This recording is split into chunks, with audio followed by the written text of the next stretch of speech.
마태복음 5장 17절에서 48절의 말씀.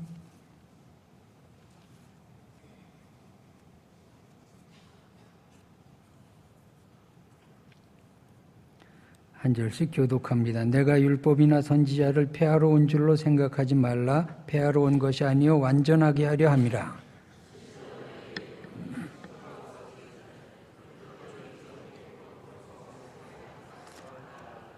그러므로 누구든지 이 계명 중에 지극히 작은 것 하나라도 버리고 또 그같이 사람을 가르치는 자는 천국에서 지극히 작다 일컬음을 받을 것이요 누구든지 이를 행하며 가르치는 자는 천국에서 크다 일컬음을 받으리라.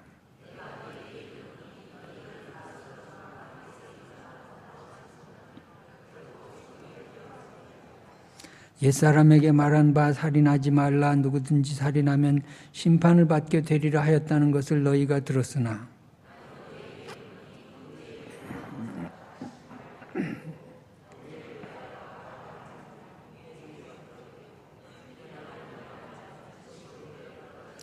그러므로 예물을 제단에 드리려다가 거기서 내 형제에게 원망 들을 만한 일이 있는 것이 생각나거든.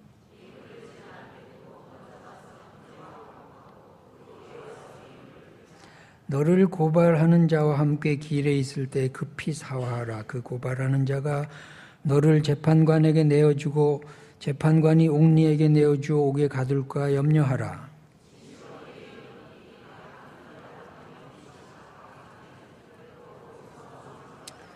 또 간음하지 말라 하였다는 것을 너희가 들었으나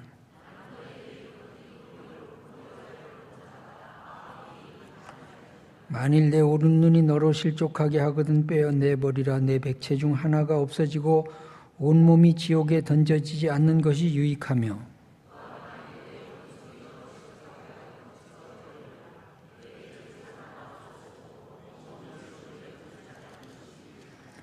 또 일렀으되 누구든지 아내를 버리려거든 이혼 증서를 줄 것이라 하였으나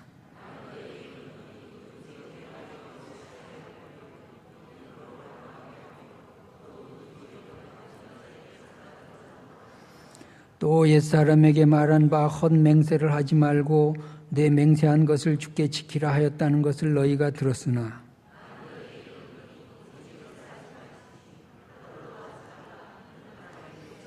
땅으로도 하지 말라. 이는 하나님의 발등상이며 예루살렘으로도 하지 말라. 이는 큰 임금의 성이며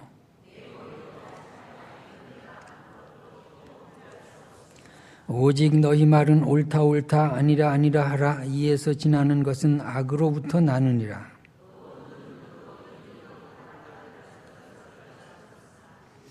나는 너희에게 이르노니 악한 자를 대적하지 말라. 누구든지 내 오른편 뺨을 치거든 왼편도 돌려대며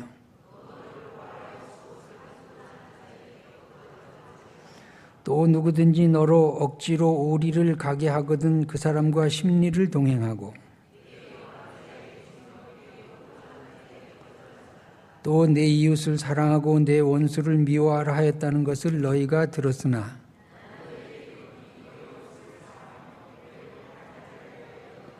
이같이 한즉 하늘에 계신 너희 아버지의 아들이 되리니 이는 하나님이 그 해를 악인과 선인에게 비추시며 비를 의로운 자와 불의한 자에게 내려주심이라.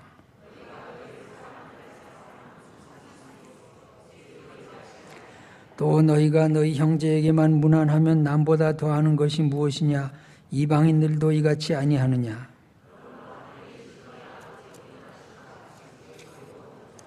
아멘.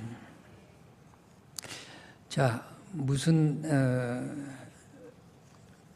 책이나 무슨 일이나 뭐든지 결론이 중요해요. 결론이. 그러니까 5장이 여러 가지 말이 써 있지만은 오늘 결론 부분이 제일 중요한 거예요. 그리고 처음에 무슨 말로 시작하나 그것이 중요하고요. 그러니까 저는 책을 사면은 뭐부터 읽느냐 하면 결론부터 읽어요. 결론이 뭐라고 돼 있나를 읽어야 그 책이 뭐에 대해 써졌구나 하는 것을 알죠. 그 다음에 서론을 읽습니다. 서론에는 어떻게 써내려가겠다는 방법론이 나오지 않아요? 그러니까 결론을 읽고 서론을 읽으면 그 책을 다 안 읽어도 이 책은 내용이 이런 거구나 하는 것을 이렇게 깨달을 수 있어요. 자, 5장이 무엇을 말하느냐는 지금 첫 번 부분이 중요해요. 우리가 17절부터 계속해서 마지막 48절까지 마지막 계속해서 보았어요. 5장은 전체가 복 있는 자에 대한 설명이거든요. 뭐가 복된 것이냐? 가난해야 복이 있다. 애통해야 복이 있다. 온유해야 복이 있다. 의에 줄이고 목말라야 복이 있다. 뭐 이런 것들이에요. 이것은 세상의 복하고는 전혀 다른 개념의 말씀을 주님이 하시잖아요. 전혀 다른 개념의 말씀을 주님 하세요. 자, 그 말씀이 오늘의 그 말씀은 38절부터죠. 38절부터 마지막 절까지인데, 악한 자를 대적하지 말고 그리고 이렇게 살아라 하는 것이 오늘 예수님의 말씀인데, 이게 5장 초반에 팔복의 말씀하고 이렇게 맞아떨어지는 거예요. 도저히 세상 사람들이 누리는 복의 개념도 아니고 또 세상 사람들이 살아가는 생활의 습관도 아니에요. 근데 중요한 것은 뭐냐 하면은 천국이 중요하거든요. 천국이 너희 것이다. 하나님의 아들과 딸이 되어라 하는 거죠. 그러니까 우리의 진짜 복이 뭔가, 우리가 누릴 수 있는 복이 뭔가, 그런 것에 대해서 우리가 정말 생각하고 다시 한번 마태복음 5장을 음미했으면 좋겠습니다. 자, 예수님은 오늘 17절부터 여기 율법의 완성자다 하는 거죠. 그러니까 이 복에 대해서 우리가 복을 누리려면 내 행위로 안 되고 내 노력으로 안 되고 내 지식으로 안 되고 내 어떤 신앙적인 경력으로 안 돼요. 누가 다른 인간이 이 복을 줄 수가 없어요. 우리는 예수 그리스도를 통해서만 이러한 복된 생활 가운데 들어가는 거죠. 왜냐하면 예수님만이 이 율법의 완성자이시기 때문이죠. 그래서 예수님만이 율법의 완성자다. 그 말씀은 뭐냐면 내가 율법을 완성시킬 수 없어요. 뭐 이단들의 어떤 교주들이 율법을 완성시킬 수 없어요. 다른 어떤 천하의 인간이 율법의 완성자가 될 수 없어요. 예수님만이 율법의 완성자이시고 예수님을 통해서만이 우리가 율법에 말하는 정말 그 복된 생활을 할 수가 있다. 그런 말씀이 오늘 우리가 생각해야 될 말씀입니다. 자, 38절부터 보면은, 자, 눈은 눈으로, 이는 이로 우리가 잘 아는 말씀이 있습니다. 눈은 눈으로, 이는 이로 갚으라 하는 것을 너희가 들었으나, 그까지 율법이고, 그 다음에 예수님께서 해석하시는 거죠. 나는 너희에게 이르노니 이렇게 해라. 악한 자를 대적하지 말고 오른편 뺨을 치고도 왼편도 대고 속옷을 가지고자 하는 자의 겉옷까지 주고 오리를 가고자 하는 데 심리를 가게 하고 구하는 자에게 줘라 하는 겁니다. 자, 이 말씀이 뭘까? 이 말씀이 뭘까 하는 것을 우리가 배워야 되겠죠. 우선 눈은 눈으로 이는 이로라는 말에 해당하는 구약의 율법들을 좀 찾아볼 필요가 있겠습니다. 우리 출애굽기 21장 23절에서 25절의 말씀 읽습니다. 그러나 다른 해가 있으면 갚되 생명은 생명으로 눈은 눈으로 이는 이로 손은 손으로 발은 발로 된 것은 된 것으로 상하게 한 것은 상함으로 때린 것은 때림으로 갚을지니라. 요게 눈은 눈으로 이는 이로에 좀 더 구체적인 예가 지금 들어있는 말씀이죠. 또 레위기 24장 19절 20절 읽습니다. 사람이 만일 그의 이웃에게 상해를 입혔으면 그가 행한 대로 그에게 행할 것이니 상처에는 상처로 눈에는 눈으로 이에는 이로 갚을지라. 남에게 상해를 입은 그대로 그에게 그렇게 할 것이며. 자, 여기도 동일한 말씀이 예를 들어 나왔죠. 또 신명기 19장 21절의 말씀 읽습니다. 내 눈이 긍휼히 여기지 말라. 생명에는 생명으로, 눈에는 눈으로, 이에는 이로, 손에는 손으로, 발에는 발로이니라. 이렇게 해서 우리가 그냥 눈에는 눈으로, 이는 이로지만은 그것은 율법의 한 부분이고 여러 가지 예를 드는 중에서 하나를 딱 떼어낸 것이다 하는 것을 알 수가 있습니다. 자, 율법은 이랬는데 예수님은 이 율법을 해석을 하시면서 뭐라고 하시느냐 하면은 악한 자를 대적하지 말고 오른편 뺨을 누가 치거든 왼편을 돌려 대라는 거예요. 같이 때리지 말고. 속옷을 가지고자 하는 자에게 겉옷 주셔라. 남의 속옷 같이 뺏지 말고. 오리를 가고자 하는 자에게 심리를 그냥 가줘라. 달라는 자에게 거절하지 말고 줘버려라. 그러는 거예요. 이 실현 불가능한 말씀을 우리에게 하시는 목적이 뭘까 하는 것입니다. 자, 예수님은 율법의 참 정신을 가르쳐주고 있어요. 눈은 눈으로, 이는 이로의 진짜 정신이 뭐냐? 그것이 바로 이런 정신이다 하는 것을 가르쳐주고 있는 것입니다. 자, 그러면 예수님이 말씀하시는 이 말씀에 비추어서 율법의 이 눈은 눈으로, 이는 이로에 대한 이 말씀을 어떻게 해석해야 될까 하는 것을 우리가 좀 정리해야 하겠습니다. 첫째로, 눈은 눈으로, 이는 이로는 개인적인 복수를 말하는 것이 아니에요. 개인적으로 그렇게 내가 누구한테 당했다고 개인적으로 복수하는 것이 아니에요. 이것은 법률적인 용어예요. 이것은 재판에 관계된 용어라고요. 눈은 눈으로, 이는 이로는 재판에 관계된 용어예요. 그러니까 내가 누구 때문에 한쪽 눈을 다쳤어요. 그러면 몰래 숨어 있다가 너 두고 봐라. 그러고서 그냥 이렇게 하면은 안 된다는 거예요. 그러지 말고 정식 재판에 붙여서 재판의 판결대로 하는데 이렇게 하라. 그런 용어지 절대로 개인적인 복수를 해서는 안 된다 하는 것입니다. 개인적인 복수는 구약에도 허용한 적이 없어요. 우리 잠언 24장 29절의 말씀 읽어볼까요? 너는 그가 내게 행함같이 나도 그에게 행하여 그가 행한 대로 그 사람에게 갚겠다 하지 말지.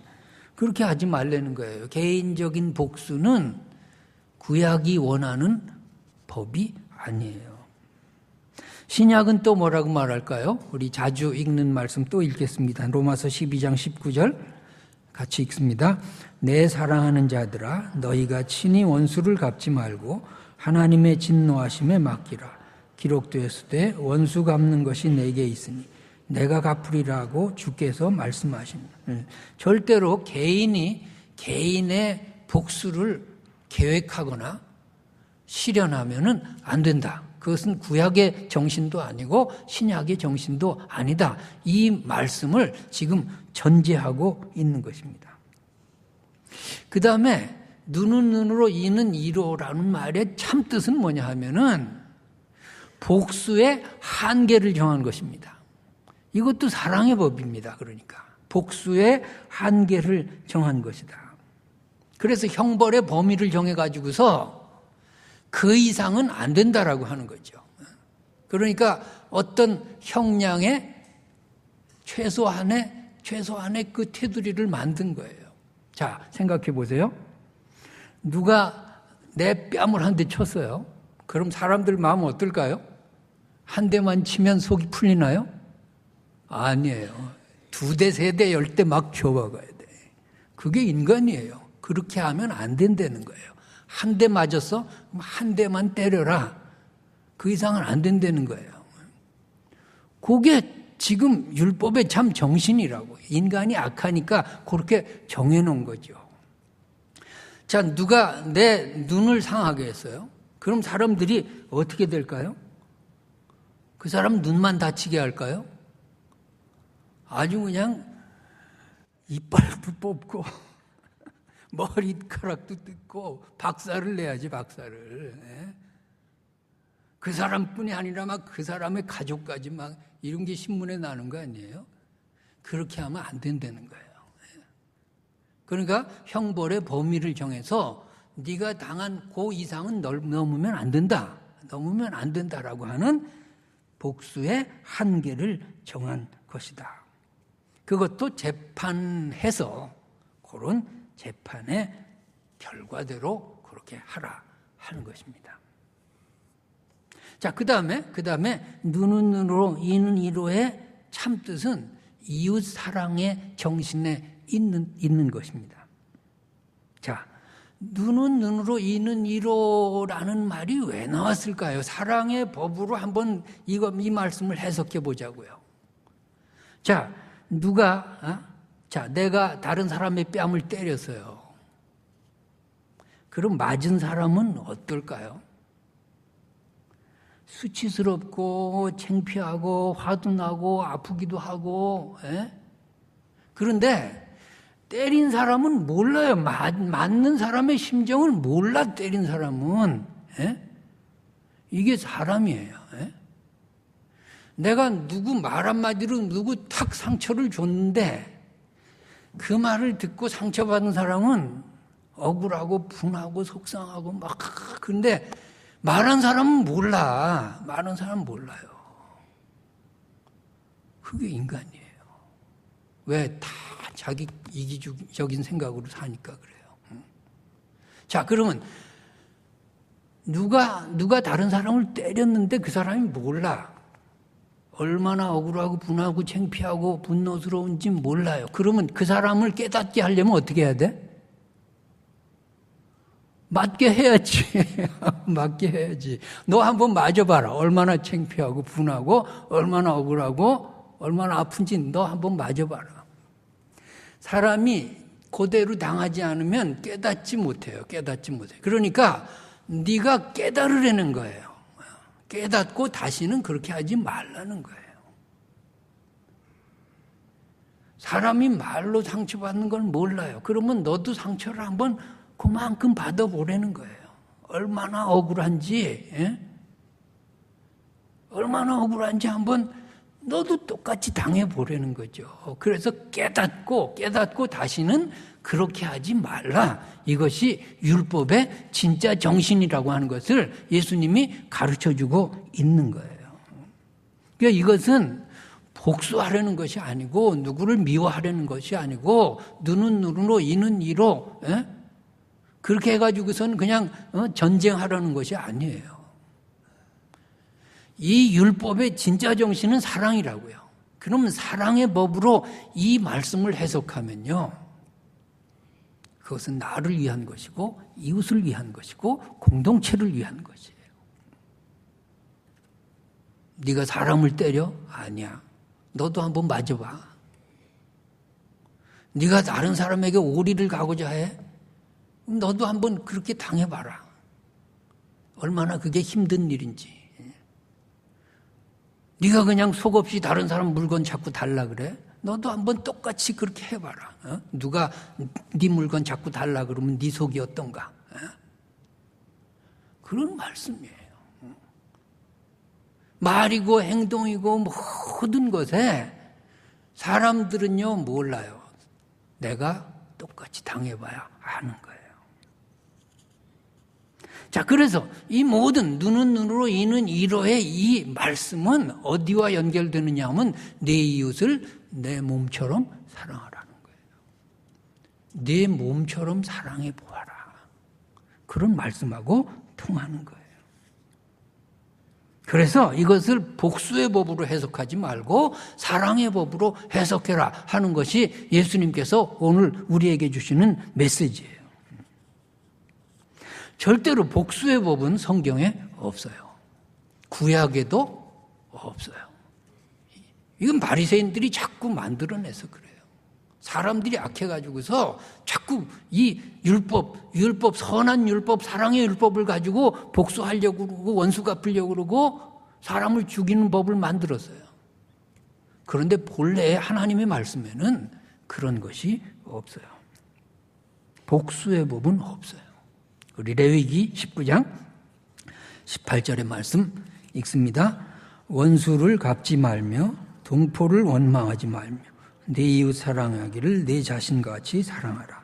나는 여호와니라. 내 이웃 사랑하기를 내 자신과 같이 사랑하라. 어디서 많이 들어본 말씀 아니에요? 예수님의 말씀이잖아요. 그냥 예수님이 독창적으로 지어낸 말씀이 아니에요. 이것은 구약의 율법의 말씀을 다시 반복한 거예요. 그런데 사람들은 이 말씀을 잊어버리고 있었어요. 율법을 왜곡했기 때문에. 예수님이 끄집어낸 거죠. 참 정신은 여기에 있다. 내 이웃을 내 자신처럼 사랑하라 하는 거예요. 그래서 생명을 살리는 법이 율법이지 절대로 죽이는 것이 율법이 아니다 하는 겁니다. 사람을 깨닫게 하고 사람을 사람 만드는 것이 율법이지 복수하라는 법이 아니라고 하는 것입니다. 그래서 내 몸처럼 사랑하라 하는 이 말씀의 중심이 돼서 우리는 눈은 눈으로 이는 이로 이렇게 이 구약의 율법을 해석해야 되겠습니다. 자, 세 가지 지금 했죠? 뭐 했어요? 첫째로 개인적인 복수를 하면 안 된다는 것. 두 번째로 복수의 한계를 정하는 거죠. 내가 당하는 것 이상으로 가면 안 된다는 거죠. 셋째로 뭐예요? 이웃 사랑의 정신으로 살아야 한다 하는 것이 구약의 율법의 정신이에요. 자, 그러면 예수님께서 하신 말씀은 뭔가? 나는 너에게 이르노니부터 시작해서 악한 자를 대적하지 말라. 악한 자를 대적하지 말라는 그 다음에 있는 말씀은 다 악한 자를 대적하지 말라는 말씀과 걸려 있죠. 걸려 있어요. 이 말씀이 뭔가 우리가 이렇게 살 수도 없는데 왜 이 말씀을 주셨나? 근본적인 뜻을 우리가 알 필요가 있어요. 첫째로 하나님의 아들과 딸이 되어라 하는 말씀이에요. 지금 결론부터 우리가 들어가야 됩니다. 이 말씀이 지금 우리의 시험거리가 되지 말고 결론이 뭔가? 결론은 하나님의 아들과 딸이 되어라. 이 45절의 말씀 보니까 이같이 한즉 하늘에 계신 너희 아버지의 아들이 되리니. 하나님의 자녀가 되는 것이 중요해요. 하나님의 자녀와 부모는 뭐죠? 닮았어요. 닮아야 자녀죠. DNA가 같아야죠. 같아야죠.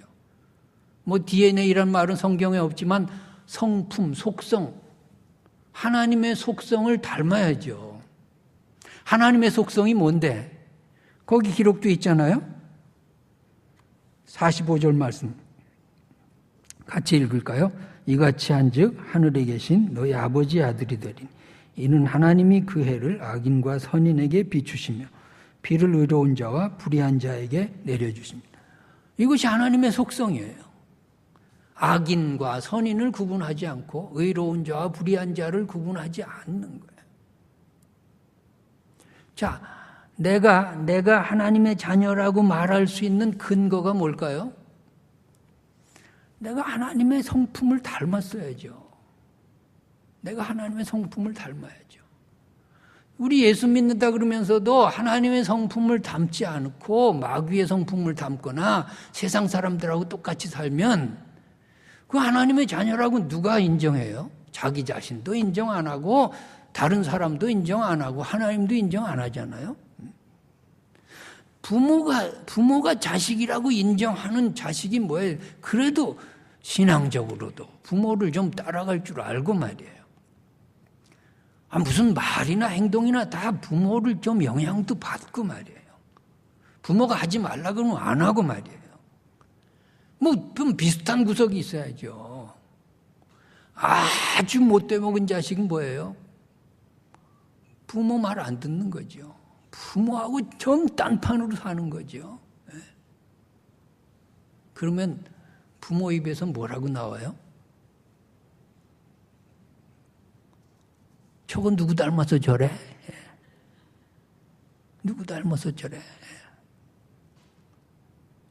여보, 나도 당신도 저렇지 않은데 저거 어디서 주워왔어? 그런 말이 나온다니까요. 닮아야 자녀예요. 닮아야. 여러분 하나님의 성품을 닮으시기 바랍니다. 하나님의 성품 닮아야죠. 교회 몇 년 나왔느냐 아무것도 중요하지 않아요. 내가 목사냐 장로냐 권사냐 아무 중요하지 않아요. 그런 것 때문에 오히려 바리새인들이 돼요. 교회에 나와서 예배 드릴 때는 다 그런 거 떼세요. 벗으세요. 아무것도 아니에요. 다 내려놓고 정말 나는 하나님의 자녀인가? 주님, 내가 주님 말씀 듣고 하나님의 속성을 담게 해주세요. 하나님의 성품을 담게 해주세요. 하나님의 언어를 담게 해주세요. 하나님의 마음을 담게 해주세요. 그렇게 기도하시기 바랍니다. 그렇게 노력하시기 바랍니다. 그래야 하나님의 자녀죠. 예배 잘 드린 다음에 뭐 해요? 나가서 예배 안 드리면 그거 똑같이 살아요. 하나님의 뜻하고는 정반대로 살아요. 그래서 하나님의 마음을 아프게 해요. 그러면 예수 믿는 것도 아니고 하나님의 자녀도 아니잖아요. 세상 사람들하고 똑같이 거짓말하고 똑같이 사기치고요. 똑같이 욕하고 다니고요. 험담하고 다니고요. 똑같이 그냥 이간질하고 다니고 그냥 그러면 그게 무슨 하나님의 자녀인가요? 내가 하나님의 자녀라는 DNA가 여러분 속에 있어야 돼요. 하나님을 닮는 거예요. 어떻게 해요? 하나님의 말씀을 통해서 자꾸 양식을 공급받는 거죠. 부부가 같이 살면 닮는다 그러잖아요. 자녀와 부모도 닮았어요. 어딘가 닮았어요. 왜? 같이 살다 보면요, 닮게 돼 있어요. 생각이 같아지고 생활하는 습관이 같아지고 닮게 돼 있어요. 우리가 평생 예수 믿었는데, 평생 하나님의 집에서 예배 드렸는데, 하나님하고 닮은 구석이 하나도 없으면 어떻게 해요? 네. 한국 교회 문제가 뭘까요? 혐오 껍데기 예배 드리고 있어요. 말씀 다 귀로 그냥 듣고 귀로 흘려버리고 있어요. 그것이 자기 체질화되지 못해가지고 들으나 마나라고. 예. 그래서 한국 교회가 하나님의 마음을 아프게 하고 있어요. 여러분, 우리가 조심해야 돼요. 예수 믿는 것이 습관화되면 내가 변화되지 못해요. 습관화되지 않도록 매일매일 신선한 마음으로 예배 드리시기 바랍니다. 매일매일 나를 점검해야 돼요. 내가 말 한마디 하는 거, 내가 행동 하나 하는 것, 내가 결심하는 것, 사람 만나서 말하는 것, 모든 것이 하나님의 DNA와 나를 맞추려고 노력하고 관심을 가지지 않으면 우리는 그냥 마귀의 자녀죠. 세상 사람하고 뭐가 달라요? 네? 뭐가 다르냐고요. 하나님의 자녀가 되시기 바랍니다. 하나님의 자녀가 되는 것이 우리의 관심사예요. 하나님의 자녀라는 자부심이 있어요. 자녀는요, 누구의 자녀라는 자부심이 있어요. 그래서 부모가 훌륭하면 그 부모에 누를 끼치지 않으려고 내가 나 자신을 조심하게 돼요. 조심하게 돼요. 자, 하나님의 자녀. 적어도 내가 하나님께 영광 돌리고 하나님께 누를 끼치지 않고 하나님의 이름에 먹칠하지 않게 하려면 나 자신이 조심할 수밖에 없어요. 그리고 손해 볼 일이 생겨요. 손해 볼 일이 그거 감수하라 하는 거예요. 뭐 누가 욕하면 되받아서 욕하겠습니까? 누가 때린다고 같이 때립니까? 그거 어떻게 하나님의 자녀예요? 누가 나한테 상처 줬다고 복수하고 이를 갈고 있다가 그대로 하겠습니까? 하나님의 자녀가 아니잖아요. 적어도 하나님의 자녀, 하나님이 아버지라고 하면 하나님의 자녀로서의 품위를 갖추고 좀 다른 물에서 노르라 그 말이죠. 다른 세계에서 노르라 그 말이죠. 오른뺨을 때 왼뺨도 돌려대봐. 그 누가 치겠어요? 겉옷을 달라 그래. 속옷도 줘. 속옷 누가 가져요? 나부터도 안 가져. 그렇게 살래는 거죠. 배알이 없이 살래는 거죠. 차원이 달라야죠. 차원이. 하나님의 자녀라면 세상의 자녀들하고는 차원이 달라야죠. 하나님의 자녀라면 물질적인 손해 그런 것에 대해서 조금 초전할 줄 알아야죠. 내가 할 수 있는 범위 내에서 우리가 하나님의 자녀라는 신분 상승을 몸에 지니고 살아야 하겠습니다. 여러분 절대로 복수하지 마시기 바랍니다. 남이 내게 상처 줬다고 똑같이 그렇게 하지 마시기 바랍니다. 그 다음에 예수님께서 말씀하시고자 하시는 말씀은 언제나 하나님의 자녀로 살 때 고난과 인격적인 모독을 당할 수 있다 하는 것입니다. 오른뺨을 때리는 자가 분명히 있어요. 분명히 내 것인데 달라는 자가 있어요. 내 정당한 권리를 빼앗으려는 자가 있어요. 자기가 뭘 하는지도 모르고 악한 일을 막 해대는 사람들이 있어요. 속옷, 겉옷, 이게 지금 우리로서는 아무것도 아니죠. 오리 가고자 심리, 자동차로 1km 갈 거 2km 못 가겠어요. 겉옷 달라는 속옷, 옷이 그냥 얼마나 많아. 여러분 옷장에 옷이 몇 벌이야. 그거 내다 장사해도 돼. 근데 봄 되면 또 옷 없다 그럴 거지. 참 옷이 많은데 지금 옷 한 벌 주는 건 아무것도 아니에요. 그런데 예수님 당시에는 옷이 하나밖에 없어요. 그 옷은 낮에는 옷이고 밤에는 베개야. 이불이고 베개예요. 그러니까 옷이 얼마나 귀한 줄 몰라요. 그러니까 예수님이 십자가에 달렸을 때 그 군병들이 뭐 하는 거야? 옷을 제비 뽑아서 누구가 그 남의 입던 옷을 왜 가지려고 그래? 옷은요 큰 재산이에요. 그때는 더더군다나 가난한 자들에게 옷은요 굉장한 보물이에요. 우리 한번 출애굽기 22장 26절 27절 읽겠습니다. 내가 만일 이웃의 옷을 전당 잡거든 해가 지기 전에 그에게 돌려보내라. 그것이 유일한 옷이라. 그것이 그의 알몸을 가릴 옷인즉 그가 무엇을 입고 자겠느냐. 그가 내게 부르짖으면 내가 들으리니 나는 자비로운 자임이네. 그러니까 옷은요 잘 때는 이불이라니까 그 옷 없으면 어떻게 자겠냐. 생각 좀 해봐라. 당연한 네 거지만 그러면 안 된다. 의식주의 문제에 있어서 그렇게 가난한 자의 것을 뺏으면 안 된다 하는 것입니다. 그러니까 하나님의 자녀로서 살 때는요 당연히 내 것이지만 내 것을 포기할 때도 있다 하는 것입니다. 하나님의 자녀로서 하나님께 영광을 돌리기 위해서 물질 문제 때문에 다투거나 사람을 그냥 복수하려고 그러거나 그냥 분에 못 이기거나 이렇게 하면은 안 된다 하는 것입니다. 우리는 누굽니까? 하나님의 아들과 딸이에요. 자, 우리는 누굽니까? 예수님의 제자예요. 이런 자기 정체성을 분명히 가지고 사시기 바랍니다. 그래요. 그러니까 세상에는요, 악한 자를 대적하지 말라는 말씀은 악한 자들이 우글거린다 그 말이죠. 정말 세상은 악해요. 세상은 얼마나 악한지 몰라요.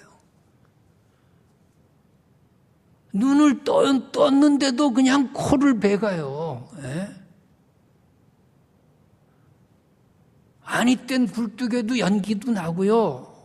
세상 사람들은 굴뚝을 만들어서 연기를 펴요. 예? 어떻게 할 거예요? 어떻게? 이 악한 세상에서 어떻게 할 거예요? 하나님의 자녀로 살아가야 돼요. 악한 세상에서 나까지 악해지면 하나님의 일은 누가 해요? 하나님의 일은 하나님의 자녀들이 해야죠. 그러니까 하나님의 일꾼들은요, 하나님의 속성을 닮아서 일을 해야죠. 그냥 악한 자로 사는데 교회에서 무슨 직분 맡았다고 일을 해버리면 그 사람들이 말썽 피잖아요. 하나님의 일이 되겠어요? 자기 인간적인 생각으로 하는데. 여러분, 하나님의 속성을 닮으시기 바랍니다. 그래야 하나님의 일도 할 수 있고요. 하나님의 일을 하고 하나님이 영광도 받으실 수 있는 줄 믿습니다. 그렇습니다. 내가 예수님의 제자라고 하는 것, 내가 하나님의 자녀라고 하는 것 말이에요. 악한 세상에서, 악한 자들이 우글거리는 세상에서 하나님의 자녀로 살아간다라고 하는 것, 이것이 우리의 현실이에요. 이것이 우리의 현실이에요. 자, 우리가 도저히 이 말씀을 지킬 수 없어요. 오른편 뺨을 치는데 왼편을 돌려댈 수 없어요. 속옷을 가지고 가자 하는데 겉옷까지 가지게 할 수 없어요. 오리를 가고자 하는데 심리까지 갈 수 없어요. 우리는 못해요. 그런데 주님께서 하라고 말씀하세요. 자, 여기서 생각해야 돼요. 율법의 완성자가 누군가 하는 거예요. 우리는 못한다니까요. 주님은요, 율법을 완성시켰어요. 우리가 이 속성을 가지려면요, 주님과 동행하고 주님을 믿고 주님께 나를 맡겨야 돼요. 믿는다는 게 뭐죠?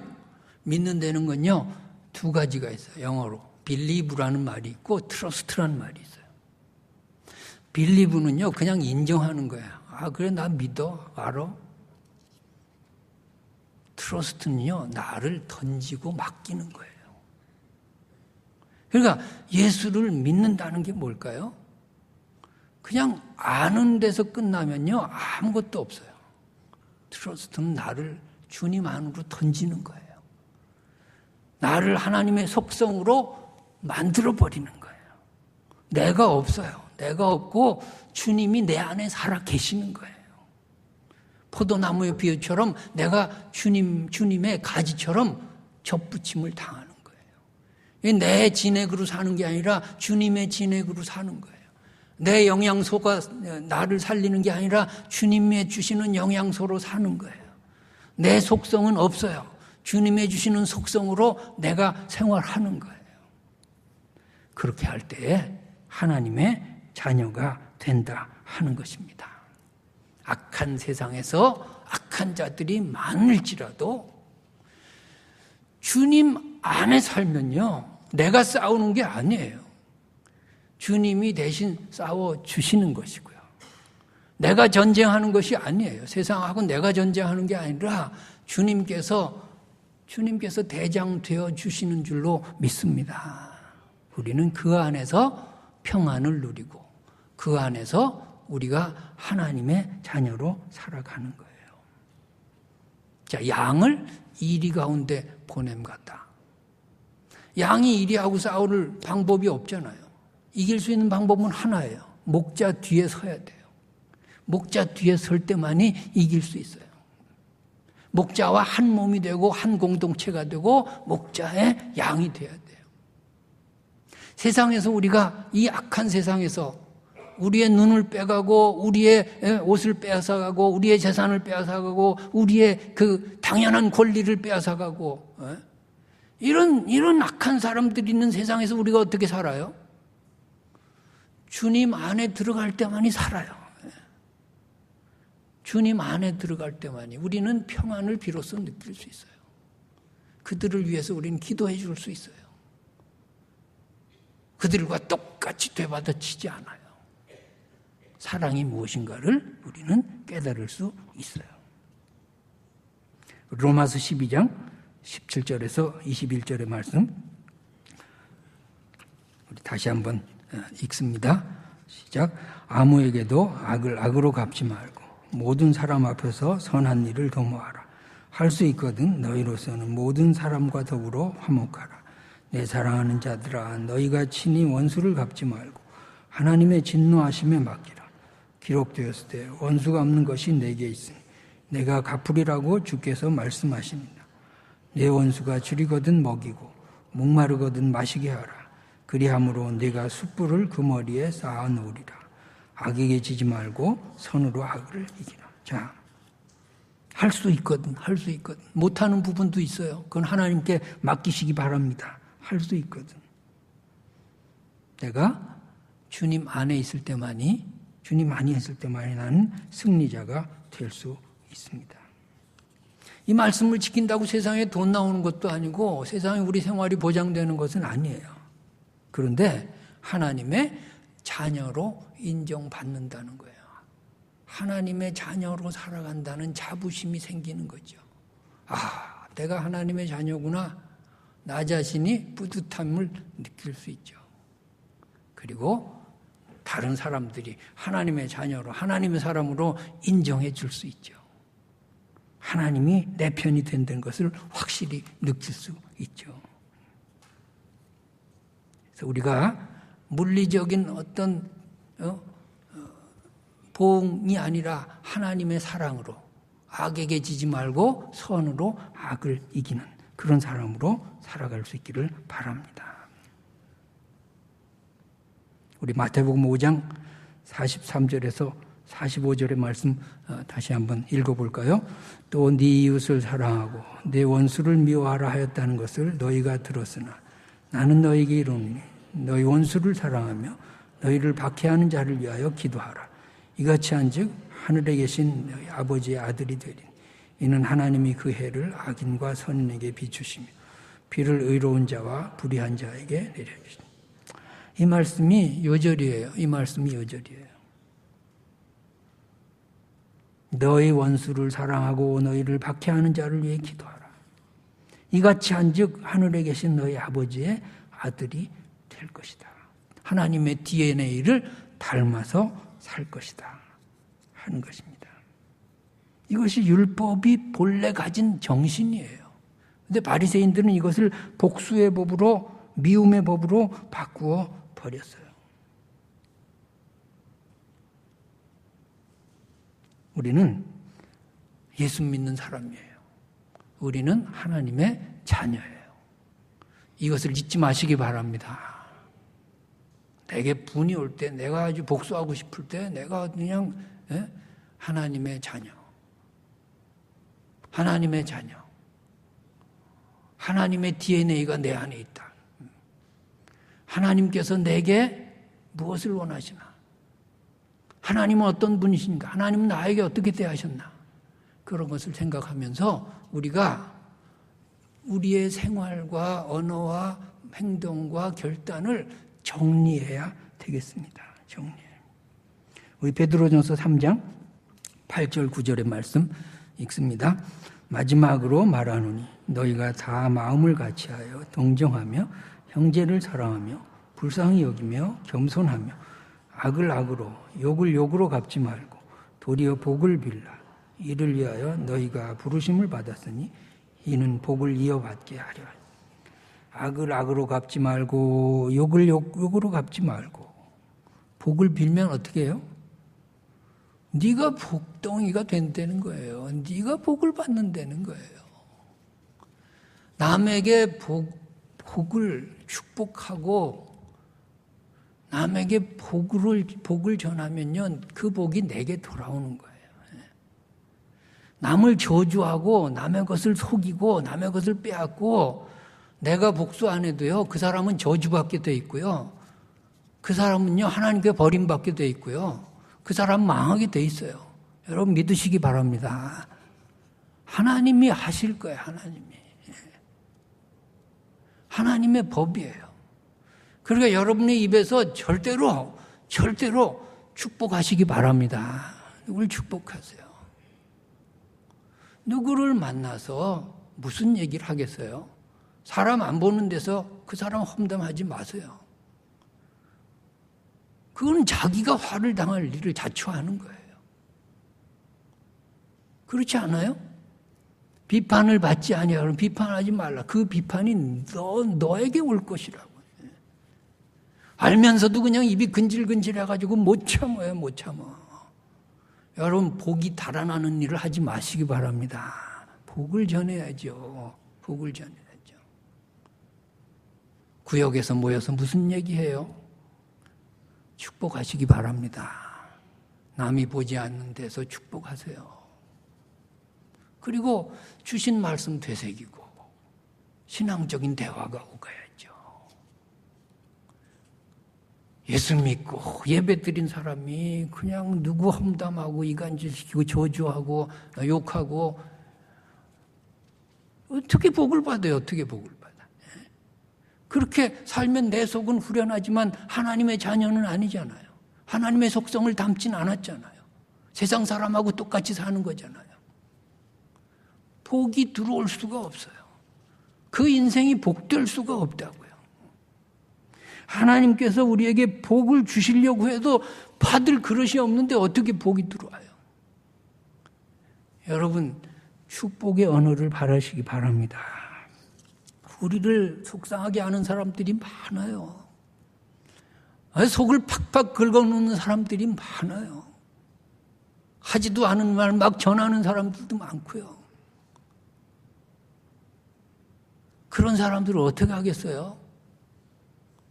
우리 디모데후서 4장 14절 16절 14절에서 16절 읽습니다. 구리 세공업자 알렉산더가 내게 해를 많이 입혔으며 주께서 그 행한 대로 그에게 갚으시리니 너도 그를 주의하라. 그가 우리 말을 심히 대적하였느니라. 내가 처음 변명할 때에 나와 함께 한 자가 하나도 없고 다 나를 버렸으나 그들에게 허물을 돌리지 않기를 원하노라. 여러분 바울도요. 알렉산더라는 사람이 얼마나 속을 썩였나 몰라요. 구리 세공업자 알렉산더가 내게 해를 많이 입혔으며 구리 세공업자 돈이 엄청나게 많았겠죠. 에? 뭐 세상에서 가진 사람이 교만해요. 바울에게 흠잡을 때가 뭐가 있나요? 그런데 구리 세공업자 이 돈 많은 이 사람이 돈 많으면 또 사람도 많이 모을 거 아닙니까? 말빨도 셀 거 아닙니까? 이 사람이 내게 해를 많이 입혔다. 바울이 얼마나 고생을 했으면 이런 말을 편지에 썼겠습니까?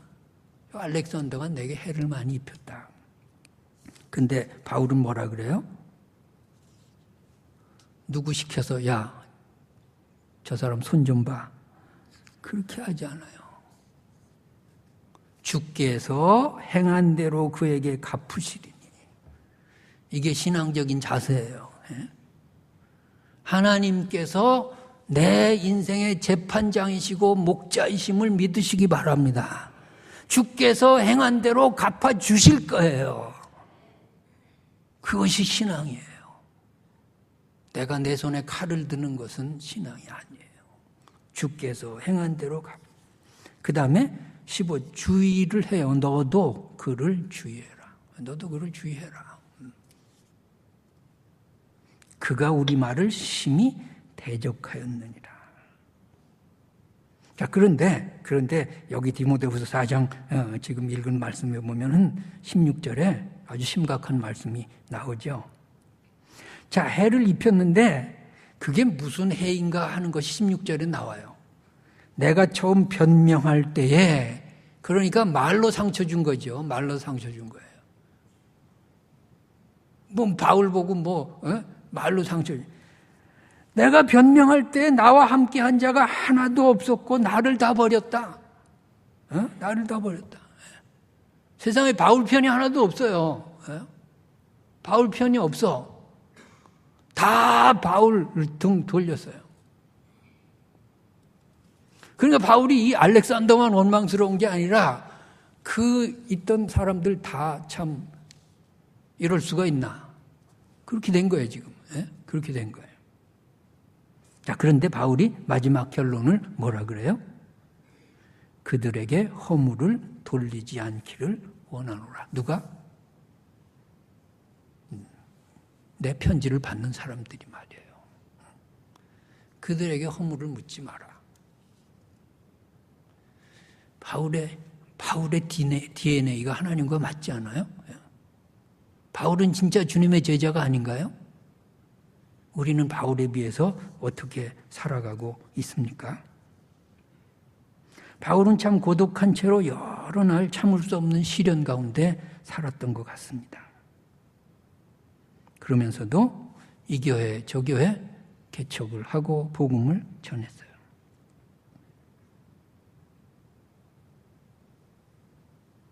우리는 뭔가 속상하면 집어치우려고 그러죠.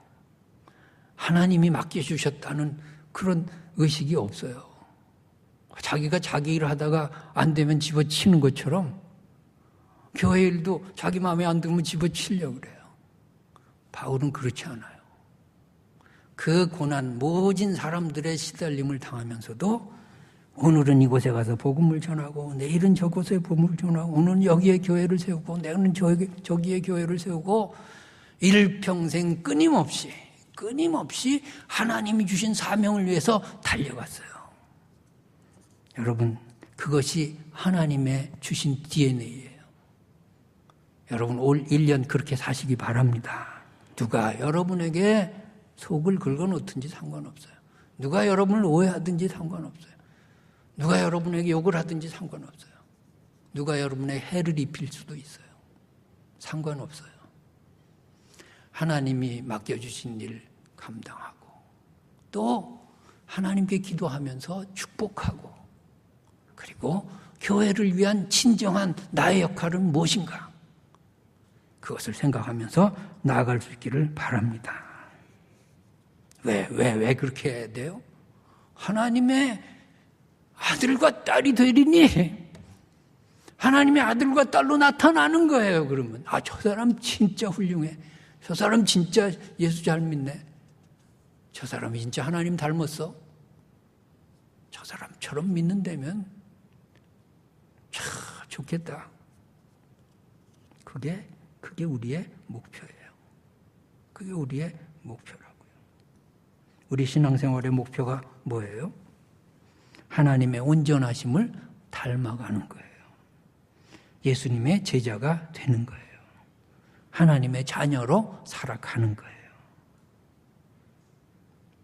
이것을 위해서 우리가 우리의 신앙을 매일 점검하고 다듬고 우리 자신을 쳐서 복종시키고 하나님의 속성을 닮은 하나님의 자녀로 살아가기를 주님의 이름으로 축원합니다.